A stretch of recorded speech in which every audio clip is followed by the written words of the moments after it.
പുറത്ത് ചെറിയ ചാറ്റൽ മഴ.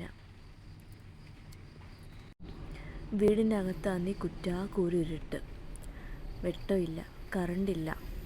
അങ്ങനെ ഇരിക്കുമ്പം ഞാൻ കതക് തുറന്ന് മുറ്റത്തോട്ട് ഇറങ്ങി.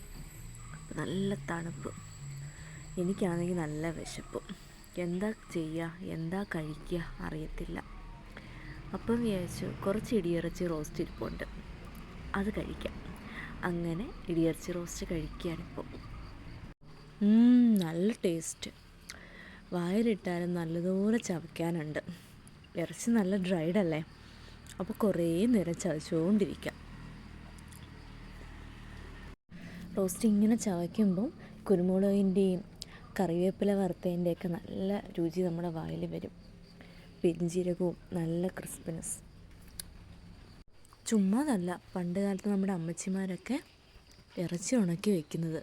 വേനൽക്കാലത്ത് ഇറച്ചി ഉണക്കി വെച്ചിട്ട് ഈ മഴക്കാലത്ത് ഇങ്ങനെ റോസ്റ്റ് ചെയ്ത് കഴിക്കാൻ എന്ത് ടേസ്റ്റാണ്.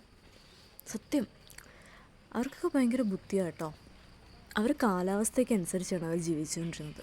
പക്ഷെ നമുക്കങ്ങനല്ല. നമുക്ക് എന്താ, എങ്ങനെ, എപ്പോഴാണ് ഒന്നും അറിയത്തില്ല. കാലാവസ്ഥയും മാറി, മഴ മാറി, വേനൽ മാറി. പണ്ട് ഓണമൊക്കെ ആകുമ്പോഴത്തേക്ക് അന്തരീക്ഷമൊക്കെ നമുക്ക് കണ്ടറിയാമായിരുന്നു. ഇപ്പം അങ്ങനെയൊന്നും അല്ല. പലരും നമ്മുടെ ഗ്രീൻ ബോളിൻ്റെ ആഡ് കണ്ടിട്ട് എന്താ ഇടിയിറച്ചി, ഇതെങ്ങനെ ഉണ്ടാക്കുന്നത് എന്നൊക്കെ ചോദിക്കും. ഇടിയിറച്ചി എന്ന് പറയുന്നത് നമുക്ക് ബീഫ് അല്ലെങ്കിൽ പോത്തിലോ കോഴി ചിക്കനിലോ ചെയ്യാവുന്നതാണ്. ഇറച്ചി അല്പം കട്ടി കുറച്ച് നീളത്തിലരിഞ്ഞിട്ട് നമ്മൾ കോർത്ത് നമ്മുടെ വിറകടുപ്പില്ലേ, അതിൻ്റെ പാതാമ്പുറം എന്ന് പറയും ഞങ്ങൾ കൊല്ലംകാർ. പാതാമ്പുറത്തിട്ട് പുക ഒളിപ്പിക്കും. എന്നിട്ട് ഇത് നമ്മൾ വെയിലത്തിട്ട് കുറച്ച് ദിവസം ഉണക്കും. അങ്ങനെ ഇത് ഉണക്ക ഇറച്ചിയാവും. ഇതുണ്ടാക്കണമെങ്കിൽ പാതാമ്പുറമൊക്കെ വേണം കേട്ടോ. അതായത് ചിമ്മിനിയുള്ള അടുപ്പുണ്ടെങ്കിൽ മാത്രമേ നമുക്ക് ഇടിയിറച്ചി ഉണ്ടാക്കാൻ പറ്റൂ. അവസാനം ഇത് ഉരലിലിട്ട് ഇടിച്ചിട്ട് നമ്മൾ റോസ്റ്റാക്കി എടുക്കും. നമുക്ക് കുറച്ച് നാൾ ഇരിക്കും കേട്ടോ. ഇത് 1 മാസം വരെ കേടുകൂടാതിരിക്കും.